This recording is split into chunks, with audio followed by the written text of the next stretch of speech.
Hello everyone, my name is Catherine Mahan. I am the Ecological Monitoring Program Manager at the New Mexico Forest and Watershed Restoration Institute. I've been asked to talk a little bit about forest and tree recovery from fire in the context of the Hermit's Peak and Calf Canyon fire. I am also a resident of Las Despensas, New Mexico.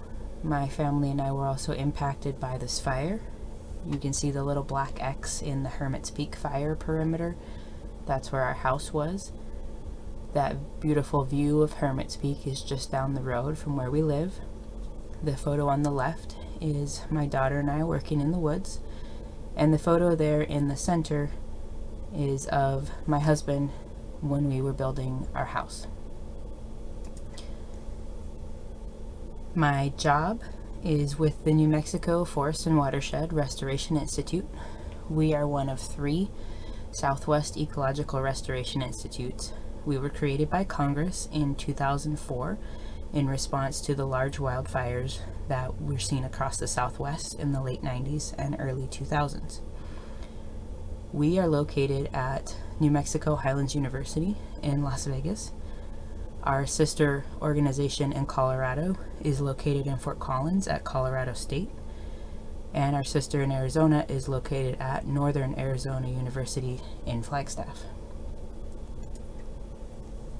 Our mission statement is to work to reduce the risk of catastrophic fire and promote practices of restoration through collaboration with our partners and engaging with communities to promote the transfer of local and scientific knowledge and to help build capacity in our communities. We are a nonpartisan, neutral, third-party collaborator who serves to facilitate information sharing and make sure that everyone is able to work together a little bit better. The programs that we have at our institute include technical and applied science programs like monitoring and GIS, organizational development and coordination programs, including education and outreach, and civic and community action programs, including conservation and restoration education and our collaboration program. I mention this because many of you may be familiar with the New Mexico Fire Viewer that our GIS program developed when the Hermit's Peak fire began and has since expanded to include all wildfire in New Mexico.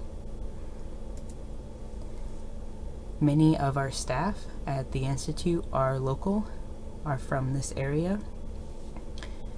You might know Raimundo, lives in Gascon. You may know Desiree, who lives in Sapello. A number of others of our staff are residents of Las Vegas or the surrounding areas. Many of us were impacted by this wildfire.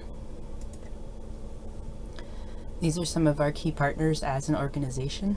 I won't read the list. I put them up to illustrate that we really do try to work with everyone, at least at the organizational level and up, whether those are collaboratives of landowners or other groups, tribal partners, all the way up to state and federal organizations.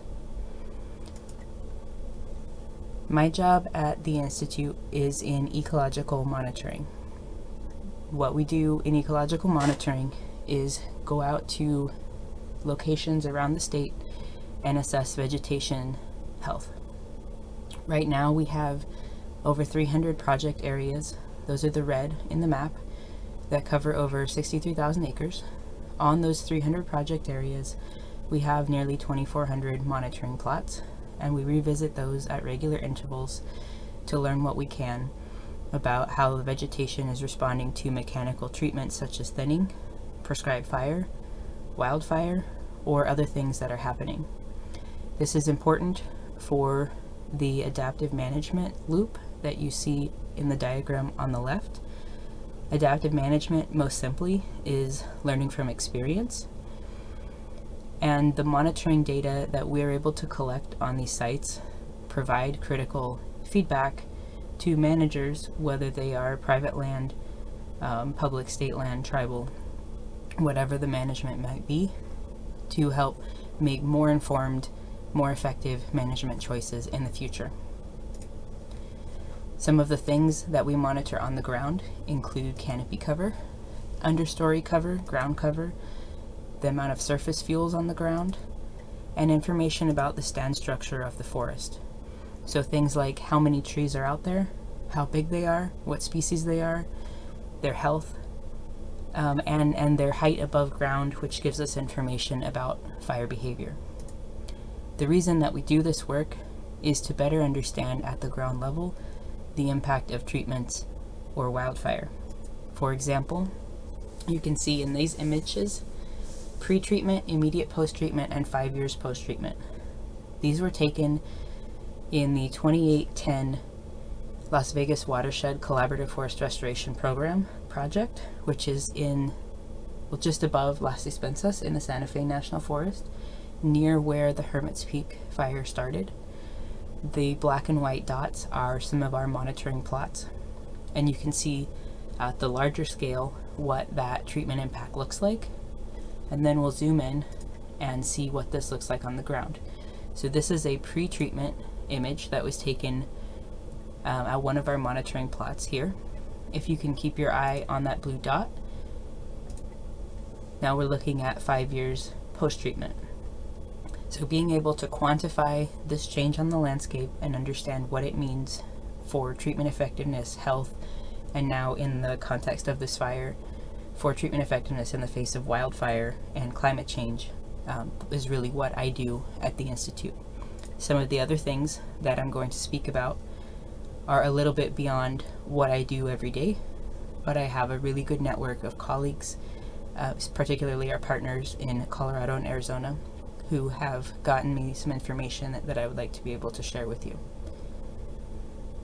After we've talked about this, the next things that I would like to share with you include the role of fire in our ecosystem and what we know about that, what we know about individual tree survival after wildfire, some things that you might be able to do to protect a tree that you want to give the best chance for survival, general forest recovery after wildfire, and some options for handling standing dead trees, as well as some examples of what my husband and I and our family have done on our property that was impacted by the wildfire.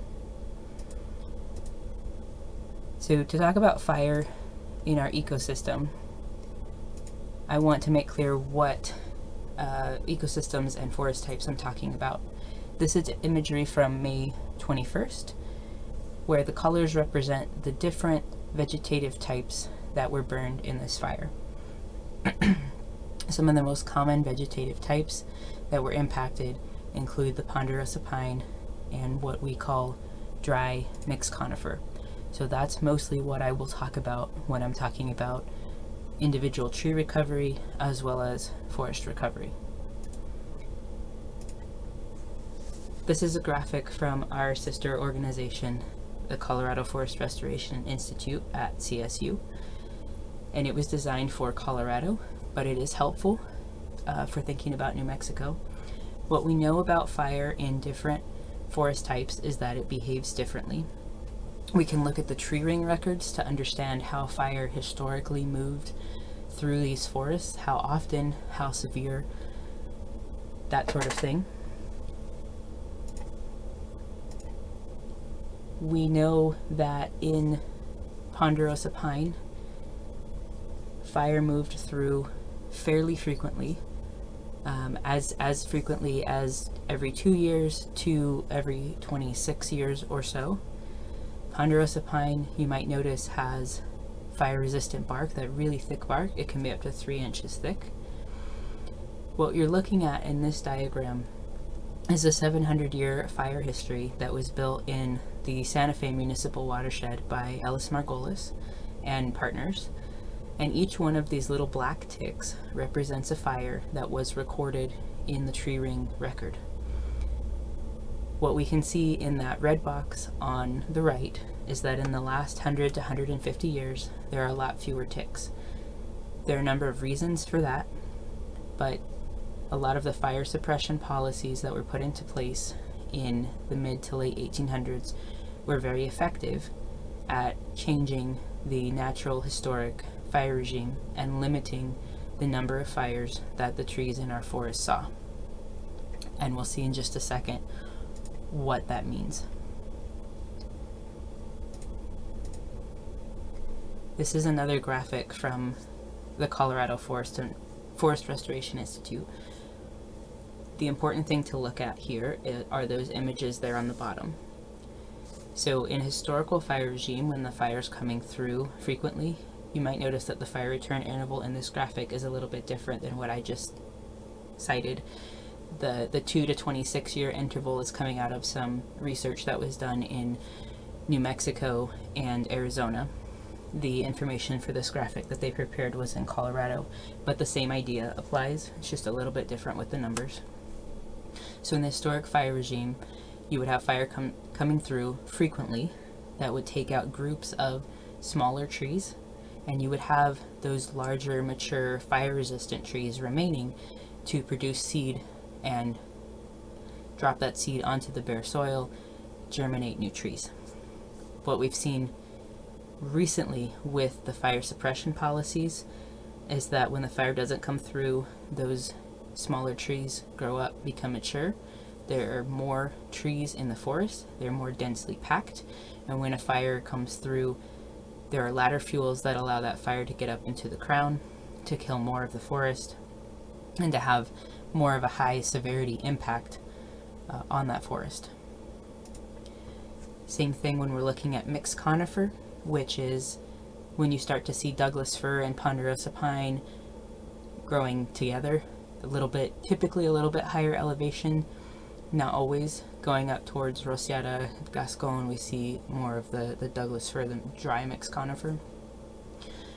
We know that from the tree ring records that dry mixed conifer had a historic fire regime of somewhere between 9 and 30 years, so a little bit less frequent than the ponderosa pine forest type that we were just talking about, but still had a regular return interval.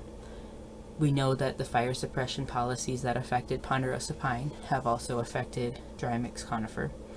And now when we have fire come through these systems, they are a lot more likely to be stand replacing or catastrophic fires, as you can see in that image on the right.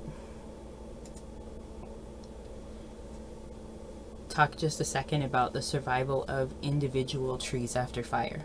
So we mentioned that ponderosa pine has that really thick bark and is pretty well adapted to fire. The two fire types that we just talked about, the ponderosa pine and the dry mixed conifer with the Douglas fir, those are considered frequent fire forests in the Southwest. So many of the trees that naturally occur in those forests are in general considered to be fire adapted. That said, they're not adapted to the types of fire that we've been seeing recently, and you're still going to have a lot of mortality of trees after fire. To evaluate this at the individual level, it's helpful to think about the ways that fire kills trees. In general, trees are killed outright by high intensity fires that get up into the crown. When you have mixed severity or lower intensity fire, you can kill trees in a number of different ways that may not be immediately obvious. The ways that we're going to talk about include leaf or needle scorch, meaning you can see that they're brown. They haven't necessarily been entirely consumed by that fire, but they have been scorched by the heat.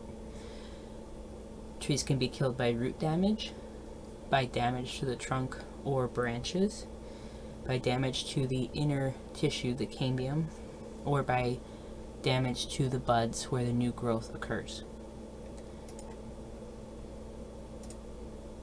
When you're thinking about looking at trees maybe on your own property and understanding whether they are likely to survive or not, maybe you're making decisions about whether to cut them down or to leave them, keep in mind that the majority of fire-related mortality on trees occurs during the second growing season following the fire, and about 90% of all the death that we're going to see from this fire will occur within 3 years. That means that the trees that are going to die because of this fire, but may not be dead yet, most likely will die within the next 3 years. So one of the first places you can start when going out on your land is looking at crown scorch. That's the percentage of the crown of the foliage on your trees that has been turned brown because of this fire. You can kind of get an estimate of the percentage of crown that has been scorched. In this image, both the firs on the left and the pines on the right have 20 to 30% scorch. We know as a general rule of thumb that firs can survive up to 50% scorch, and pines can survive up to 75% crown scorch. If you want to get more into detail, I have included a table on the lower right that shows you the percent of crown remaining and the chance of survival specifically for ponderosa pine. That would allow you to go out and look on your land and figure out what chance each tree has. Here we see a couple of examples. The trees on the left are likely to survive based solely on the crown scorch, and the trees on the right are not likely to survive. Another thing we mentioned is looking at the condition of the buds. You can see on the left we have two pictures of Douglas fir buds. When you're trying to look at buds, it can be really helpful to get a pocket knife and actually break the buds off the tree, slice them open, and see if they're still moist and green inside. You can't always tell that by looking at the outside. If the buds are moist and green, then they have a good chance of being able to produce new growth. If the buds are brown and crunchy, they're not going to be able to produce new growth, and that tree is not likely to survive. You have the same thing with pictures of pine on the lower right. Pine buds are often protected by their needles, so even if the needles are scorched around that, if you can peel back the needles, you might find green protected buds on the inside.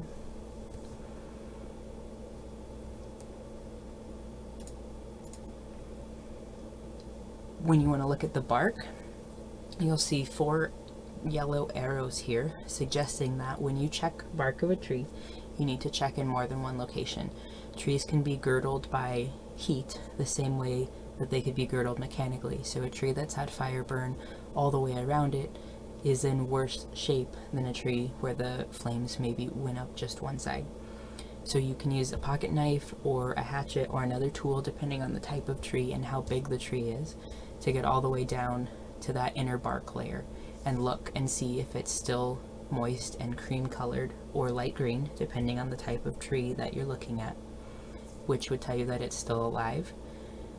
Or you can see whether it's dead, dry, and brown and crunchy like you're used to seeing on your firewood.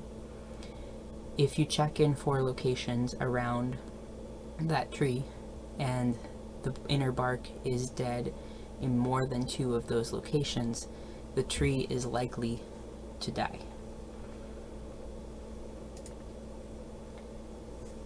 When we're talking about mortality from the roots, that typically occurs because of heat. So you can see in the lower 2 pictures that in one of the pictures a tree burned all the way out and created stump holes where the roots actually burned out underground. So there was some intense heat in the ground there that likely is affecting the trees on either side and is likely to have killed the roots of those trees. Same thing if you have that really white ash or the pink soil, that indicates that there was a lot of heat right around the base of that tree that may have killed the roots. The upper 2 pictures, you can see that the fire went through, but you don't see evidence of really intense heat around the roots, and they don't have a particular reason to think that the roots would have been fire killed. If you have a tree that you want to save, these are some recommendations. Water the tree as soon as possible. Remember that your fire may have made your soil hydrophobic, meaning when you pour the water on, it may run off without soaking in. If you see that happening, you'll need to remove the top inch or two of soil with a shovel or a hoe so that you can get water down to the roots of the tree. Once that's done, you can irrigate if you have a soaker hose or a drip line, wrap it around your tree, irrigate to get the water down to about 12 to 15 inches deep, which is where the roots are.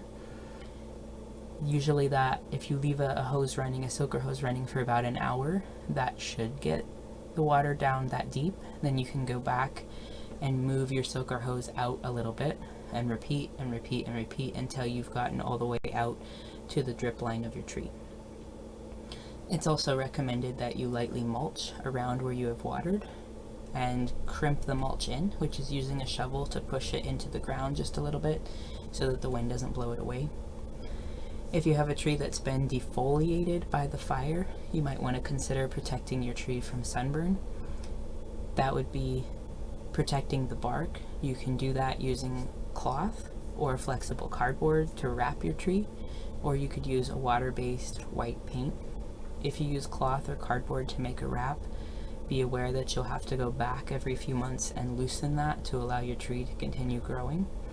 If you're using a paint, make sure that you don't use petroleum or oil-based paints because those can damage the bark. It's also recommended that you prune and remove material that is obviously dead. This is to avoid attracting insects, and the timing of this may depend on the type of tree that you're working with. If you're working with a pine, you might consider doing your pruning and removal in the fall so that you're not attracting bark beetle, and we'll talk about bark beetle a little bit more later on. One thing that we haven't talked about a lot with all of this is types of trees like apple and oak that may re-sprout from the base. So a general rule of thumb with all of this is to be conservative. If you have the option to leave the tree for a season or two and water it and take care of it and see how it's doing, you have a better chance than of knowing for sure whether that tree is going to survive or not, versus trying to make all of these decisions right away in the season immediately after the fire. Okay, we've talked about individual tree survival. I'd like to talk about forest survival and recovery. There's a lot less that we as individuals can do as far as forest recovery goes after the fire, but I do think it's helpful to talk about what we know from the scientific perspective and to set some expectations for what we might see in our area going forward. We know that there are many factors in forest recovery after fire, dozens of them. They've been researched extensively, and these are the 4 that sort of keep coming up as having consistent impacts. Fire severity, distance to seed source, particularly for ponderosa pine, elevation, and climate. So these are the 4 that we're going to talk about a little bit. When we're talking about fire severity, there are a couple of ways of understanding this. General principle here is that areas that burned with higher severity are going to have a more difficult time recovering as a forest in general than areas that burned with a moderate severity, and those are going to have an easier time than areas that burn with a low severity. So what the image that we have here is the bear map that was produced for the Guaymas and Tecolote watersheds. I know they're working on one for the Sapello.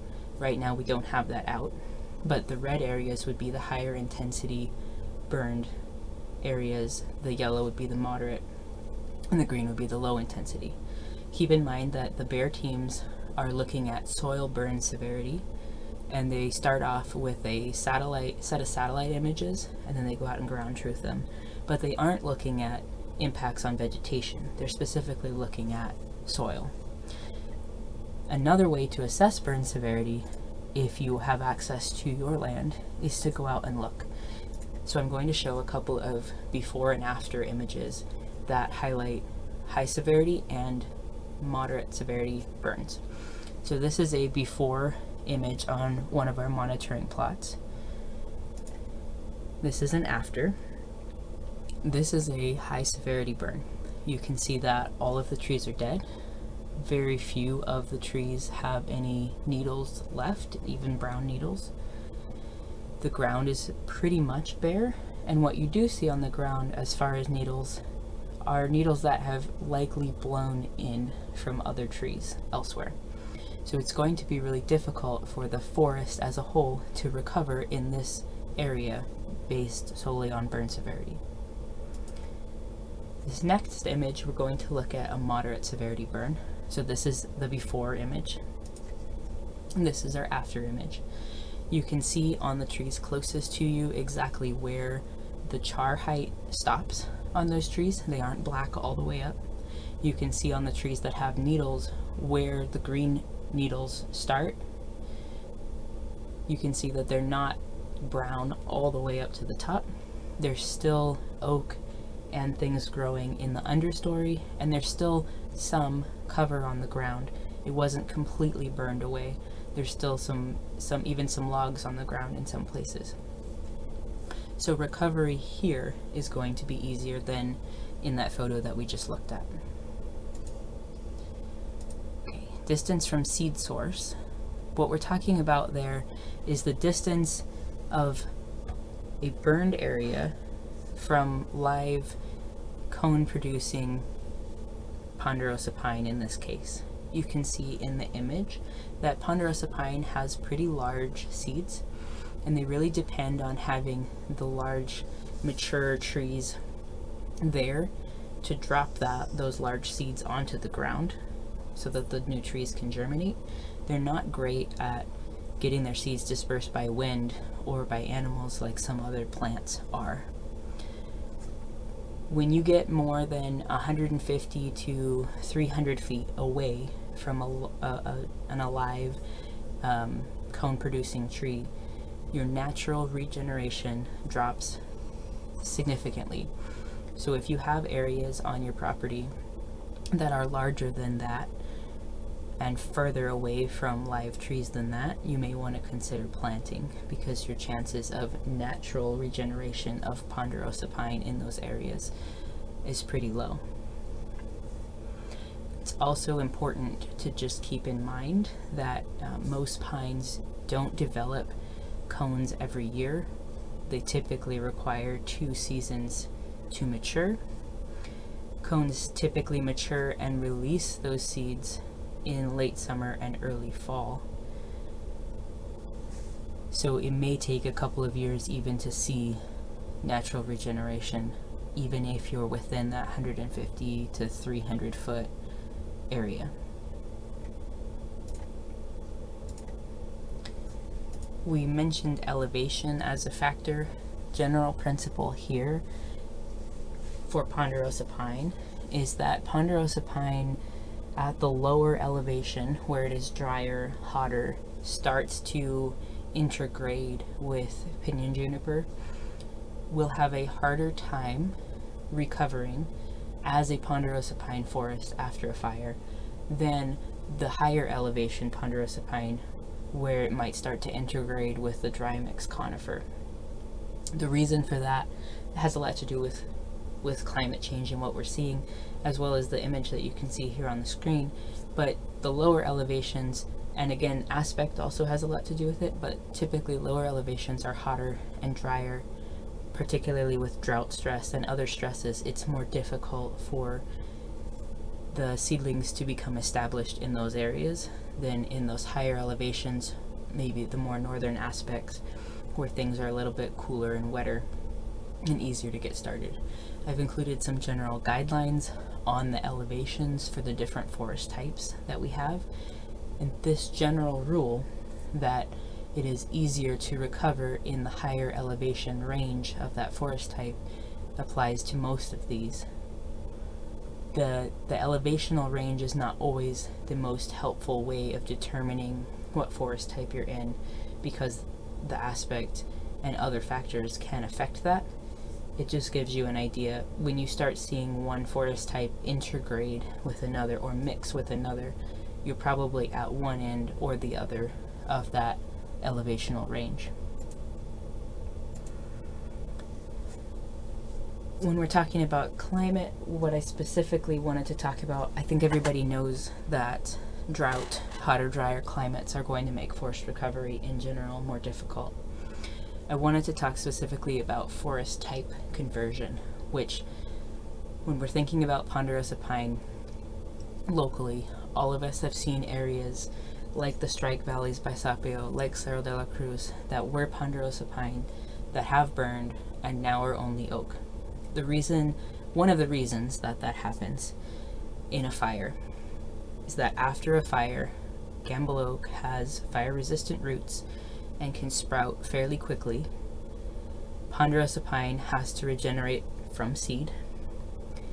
By the time the ponderosa pine seeds have sprouted, the Gamble oak are tall enough to create shade, and ponderosa pine is not shade tolerant. It does not like shade. It can't grow in the shade of those pines.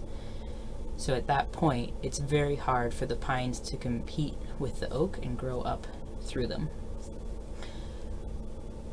Other factors that influence when something becomes an oak shrub field are not entirely well understood, but there is a lot of research going on about this. A lot of what we know about this in relation to fire came out of the Las Conchas fire, where we know that 86% of the forested area transitioned to a different vegetative type after it burned, and we know that 38% of that transitioned to oak shrub field. One thing we do know is that areas of the Las Conchas fire that had burned before, whether in a wildfire or a prescribed fire, were more likely to remain that same forest type than they were to convert during the Las Conchas fire. Basically, if an area has burned before and didn't become oak shrub field, it's more likely to not become oak shrub field the next time. If we do look at areas of oak shrub field coming in and replacing some of the ponderosa pine, it is important that we keep in our minds that oak shrub fields are not fire breaks. They can maintain the same fire regimes as ponderosa pine. Okay, wanted to talk a little bit about some of your options for standing dead trees. I know some of us have several acres at this point of nothing but standing dead trees. What do we do with that?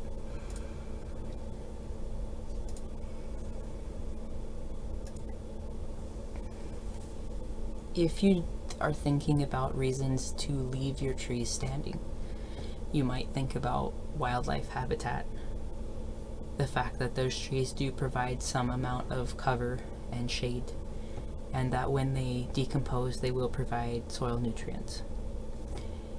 If you are looking at reasons to remove those trees or ways to do that, you might think about salvage logging.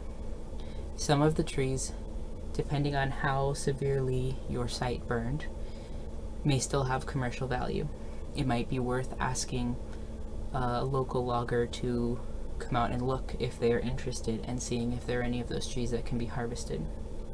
We say properly harvested on here because a lot of these lands are very fragile right now, and you would want to be careful, particularly with heavy equipment, that you aren't causing soil erosion, creating arroyos, creating more problems for yourself down the road by the way that equipment is traveling on your land or the way that those logs are pulled out. Firewood is something that you could do with the trees that you take down. You may not be able to take it and sell it, but a lot of the trees will probably still have value as firewood for you as an individual. If you are considering hazard mitigation, that would be a reason to take trees down. We know that fire-killed trees are less stable than other types of standing dead trees. They don't always come down in the wind, of course they can, but some of the ways that they burn, as we discussed a little bit earlier, maybe the roots, maybe the fire got into the inside of the tree, particularly common with lightning strikes, and have burned that out, and you may not see it. So these trees really can come down without warning. And if you end up leaving large amounts of your trees standing and you start to have some of them come down, it is possible that you'll end up with pickup sticks across your property that will make accessing other trees that you want to get to more difficult. What we know about this is that the majority of trees that are going to come down in the 3 to 10 year range. The majority of them actually don't come down the first year or two. And the number of trees that come down and how quickly they come down is extremely variable based on the fire severity, the winds, a number of other factors. So depending on the studies that you're looking at, you may see anywhere from 80% of the trees come down in the first 10 years to 70 or 80% of those trees are still standing in the first 10 years. You may want to consider removing trees for the sake of fuel reduction. Those standing dead trees are still fuel for future fires. And if they come down, they're also still fuel for future fires. So if you're looking to reduce your fire risk, you may want to remove some of those trees. If you have a concern about bark beetles or other insects, you might want to remove some of your trees.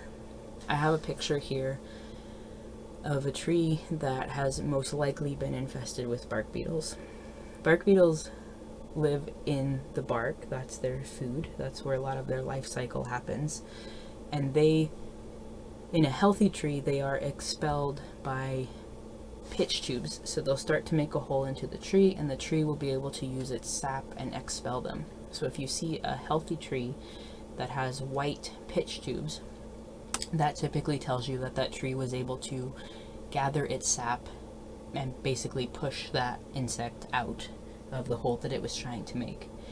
When you have a tree that is stressed by drought or by fire or partly injured by the fire, those are more vulnerable. They might not have all of the sap or be able to get all that sap to expel the beetles, and that's when you see the more red sap, more red pitch. And if you were to like what's in the picture, and if you were to scrape some of that bark off, you would probably see the holes where the beetles have gone in. You might also see reddish brown little sawdust material called frass. That's what the beetles produce when they're tunneling in. When bark beetles infest a tree, there's really not much you can do to save the tree at that point. Your option is really to quarantine that tree, to try to get it down, get it out of your property, to avoid the bark beetles reproducing and spreading to other trees. One thing that is sometimes seen after fire is that the bark beetles will be able to enter a stand through the fire injured or fire stressed trees, but once they've increased their population, they do move on to the otherwise healthy trees, and you can end up with a lot of mortality only because of the beetles at that point. So it's something to watch for. You can use trees that were infested by bark beetles for firewood. There is a protocol for that. When you take the tree down, you block it up, you get it into the size that you need for your firewood, you cover it with plastic for several months to keep the beetles from spreading. You can also chip and mulch. The smaller the pieces that you get it in, the better, but chipping can kill bark beetles just the way that it sounds like it would kill them. You could also chip and mulch standing dead trees that may not have bark beetles in them if you want to use that to provide cover or for landscaping or for some other purpose. Another option for your standing dead trees is erosion control, such as log contour felling, and we'll have some examples of that here in just a minute. There are probably other options for your standing dead. These are some of the main ones that we've encountered in literature. Okay, I'm going to take a minute to talk about my experience as an individual, not speaking as a representative for the Institute. And before I get into this, I want to make the disclaimer that my husband and I made the decision to go ahead and do work on our land. You'll see why in just a minute. But you should be aware that doing work on your land, even dropping trees, doing erosion control, could potentially jeopardize your eligibility for federal or other funding or assistance. In our case, we made the decision that that was worth the risk and we wanted to proceed. But we can't advise anyone to do that or not to do it because of that risk to future funding programs. If you are interested in getting assistance with the type of work that I'm going to show you, I've included a couple of resources for do-it-yourself options, including the After Wildfire Guide and some information from the Cooperative Extension out of Arizona. You can also talk to your local Soil and Water Conservation District and see what programs and what funding they have available if you would like to see if you're eligible for assistance through them. Okay, disclaimer over. I'm going to move on to what my experience was. You saw us building our house earlier. This is our house finished in Las Despensas. This was our house on April 11th. As far as we know, April 12th, sorry. As far as we know, this was the first structure lost in the Hermit's Peak fire. We're right next to the Forest Service, sort of, we're first in line. Since that happened, we have talked to all of the agencies on this list, as I'm sure many of you have. We, being the first house that was lost, have in a way had the most time to talk to people and try to figure out how to move forward. We've been very thankful to everyone who has tried to help us, point us in the right direction, offer us assistance. We also want to recognize that sometimes it's felt like we've been given different information depending on who we spoke to, and it's been difficult to know how to move forward. One example of this was our experience with FEMA. Our initial application for assistance with FEMA was not approved because they put in our letter that our home was safe to occupy, which, looking at the photos, obviously is incorrect. FEMA told us to appeal this and told us it was probably some kind of typo, so we're working on that. But I just wanted to share that we understand how difficult some of this paperwork is and how dealing with all of these different agencies sometimes feels like it's a barrier in itself to getting the help that you need. My husband and I chose to take our challenge and our inability to move forward and use that energy to work on our land. When we were doing this, I want to just share some of our principles as well as some example photos of what we did. One of our principles was to document everything. So in our property, we went around and flagged some locations with that orange flagging that you see there in the picture. We took GPS points, which is not necessary, but it's helpful. And we took photos and notes from each one of these locations that we flagged.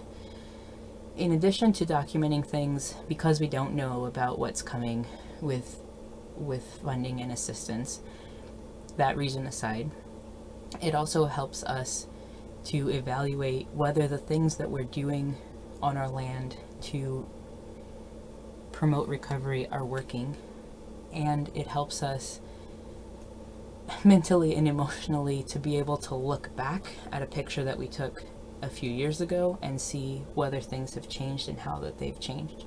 Sometimes when you're out working on your land, you feel like you aren't getting anywhere, and having a photo series with photo points that you can go back to reinforces for you that you really are getting somewhere. When we were looking at what we could do to help our property recover, we took our inspiration from nature. So you can see here, this is a burned log that has kind of created a natural sediment trap. There's ash, there's the bark, the little black flakes of bark that's come off the ponderosa, and there's pine needles, pine straw, and sediment that have collected around this log. What this will do is it slowed down material from leaving with the wind. The majority of movement that we've seen on our property up to this point has been wind driven. but it's also keeping the nutrients there. When the monsoons come, it's going to create a little bit of a sediment trap. When the water comes through, it's going to serve to slow the water down and spread it out, meaning that some of the sediment load will drop out of that water and stay on our land instead of leaving, creating an arroyo or a head cut, and contributing to flooding later on. When the water is slowed down, it has more of a chance to soak into the soil, and the soil has more of a chance to stay there. So this type of thing was what we were looking at doing on our property. The first thing that we did was walk the property and identify priority areas. Areas that were bare, areas where the water might run, and areas where we could actually do something. If we had a really steep, really rocky area that we weren't really sure we could do anything with, that wasn't one of our top priorities. We're looking at this as we have a very short window before the monsoons come, and we want to know what we can try to get done this year. Earlier when we were talking about the photos and documentation, I mentioned that we were thinking in terms of looking back at this years from now. And that's part of our decision making when we're walking our land also. What can we do before monsoons this year, but also what might we need to do next year, 3 years from now, 5 years from now. I can tell you from my work experience that that's the timeline that we're looking at for recovery is years or decades. We also, after we had identified some priority areas, we got some help from experts.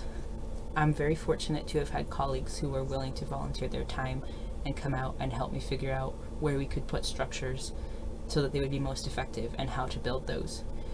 I've also included a couple of links here for those of you who might want to read more up on this and try to do it yourself on your own land. The After Wildfire Guide has a variety of options for post-fire treatment, as well as information on costs and materials and that kind of thing. And if you have rocks specifically, the Quivira Coalition has a nice erosion control guide with images that walks you through how to build rock structures, where they're most effective, and some other things to think about.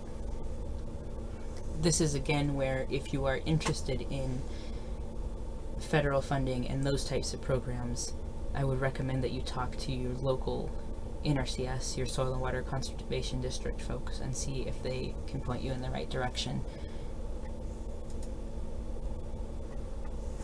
One of our principles in doing this work was to make it the least amount of work for ourselves, get it done as quickly as possible before monsoons, and not spend money on it. And so we used the materials that were available on site. In some places this was the standing dead trees that we took down and limbed up. In other places it was rock, and in other places it was a combination of the logs and the rock, as you can see in the photos. I do want to remind everyone to prioritize safety if you're doing work on your land. Fire-killed trees don't behave like other trees that you're used to, whether live or dead. They become sort of springy, they're very heavy, and it may take a little while to calibrate yourself to what it's like to cut down these trees, to limb them up, and to work with them. So make sure that you're taking all of the usual safety precautions that you would take when working on your land, as well as having some extra situational awareness for the unstable trees and the fact that they may handle differently than anything that you're used to. This is an example of one of the structures that we created from a standing dead. So we dropped this tree in a wash. It's actually laid down perpendicular to the way the wash is going, so that if water were to run through here, it would run from the right to the left of the screen. The log is completely in contact with the ground. You can see on the end closest to you that we've dug it in a little bit.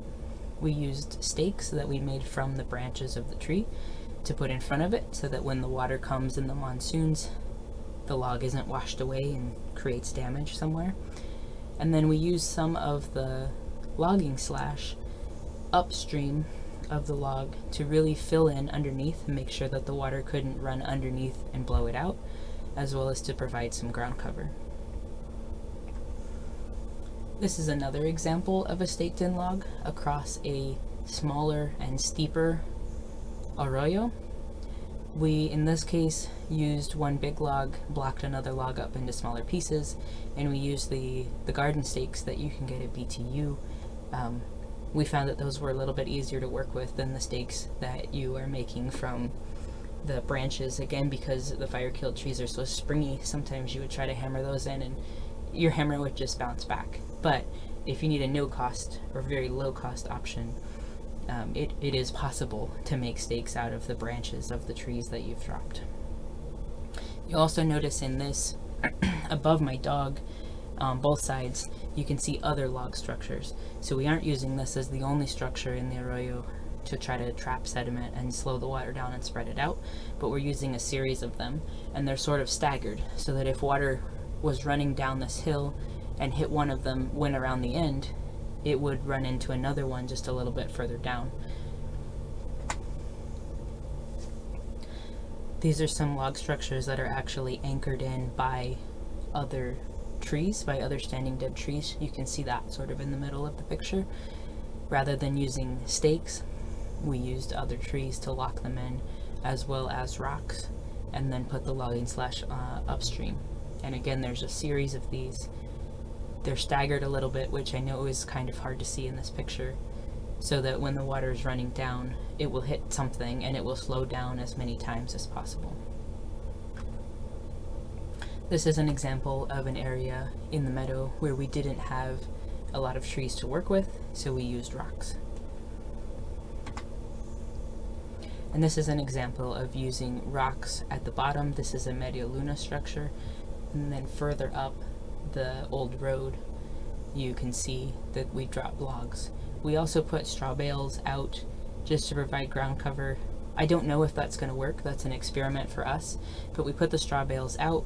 We cut one of the strings so that the straw will sort of slowly, particularly once it starts raining, spread out and mix in and become more organic material on the soil. We also seeded with oats just to try to get something to come up right away this year. We would have loved to use native seed.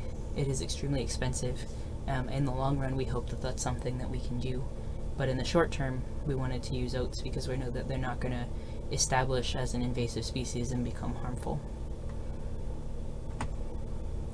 The last principle for us was to regularly inspect the structures that we built to see if they're working and to document what's working, what's not, what could we adjust.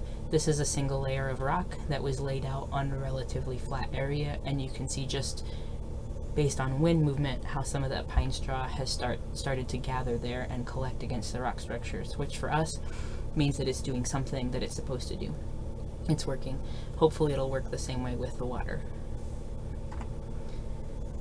All of these are references that I used when I was talking about tree survival, bark beetles, forest recovery after fire, that kind of thing. If you take any one of these, put this information into Google, you will come up with the article. Many of them were written by my colleagues, and they were written in a way that they are accessible to folks who don't have a scientific background. They may not be the most fun to read, but they will be helpful. You will get something out of them. So any one of these, if you would like to follow up on for further reading, you can find them online. Lastly, I wanted to end with this. If you would like more information about the New Mexico Forest and Watershed Restoration Institute, these are several of the ways that you can contact us, follow us, and stay aware of what we're working on. Thank you.